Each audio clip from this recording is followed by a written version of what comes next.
Ang pagmamahal sa sarili ay hindi laging masama. Isa sa paraan para gawin ito ay ang pagtitiyak na ang mga toxic na bagay o tao ay hindi natin bigyan ng kapangyarihang mag-impluwensya sa ating buhay. At isa sa paraan para mangyari ito ay sa pamamagitan ng krisis. Oo, krisis. Unawain natin. Ang krisis sa buhay ay madalas na inaayawan natin. Wala tayong nakikitang pakinabang dito at madalas pa nga ay kawalan ang katumbas nito. Kasi nga naman kapag dumating ang krisis sa anyo ng karamdaman, kahirapan, kabiguan, ay tiyak na malungkot, mahirap at masalimuot ang magiging karanasan. Yan ang sabi nila. May mga tao pa nga na kung ano-anong pampaswerte at pangtaboy ng malas ang binibili, makaiwas lang sa krisis. Naalala ko tuloy minsan ang usap-usapan sa isang tindahan ng pampaswerte sa isang mall na bigla nagsara. Ang sabi ng iba ay minalas daw kaya nalugi at nagsara. Ano man sigurong ingat natin ay darating pa din ang krisis dahil hindi lahat ng bagay ay kontrolado natin. Tayo ay mahina, nagkakasakit, nagkakamali at naloloko. Pero may pakinabang nga ba ang krisis sa ating buhay? Ang sabi ng Bible, mga kapatid, magalak kayo kapag kayo'y dumaranas ng iba't ibang uri ng pagsubok.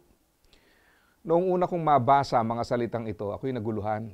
Bakit tila baliktad yata? Bakit sinasabi ng Bible na kapag may pagsubok o suliranin ay magalak tayo?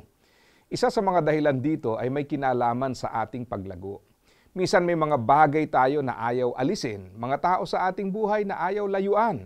Ang panahon ng krisis ay naglalantad sa katangian ng mga taong umaapekto sa ating buhay. Minsan kapag dumarating ang krisis, nakikilala mo kung sino ang tunay at kung sino ang hindi.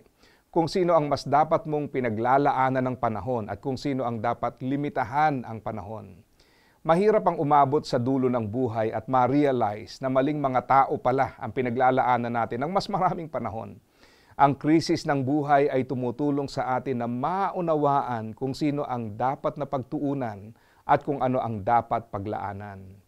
Naalala ko ang isang kaibigan na nagbahagi ng kanyang karanasan. Sabi niya, nanalangin daw siya na alisin ang krisis at napagsabihan siya ng isa niyang kaibigan. Ang sabi sa kanya, ang dapat na idalangin mo ay hindi ang alisin ang krisis, kundi ang matutunan ang aral na dala ng krisis sapagkat ito ang mas malalim na dahilan ng krisis.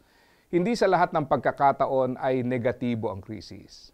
Kadalasan ay may karunungang hatid ito, lalong-lalo na kung tayo ay handang makinig at matuto. Kaya mahalin ang sarili, magpakatatag at asa ka pa.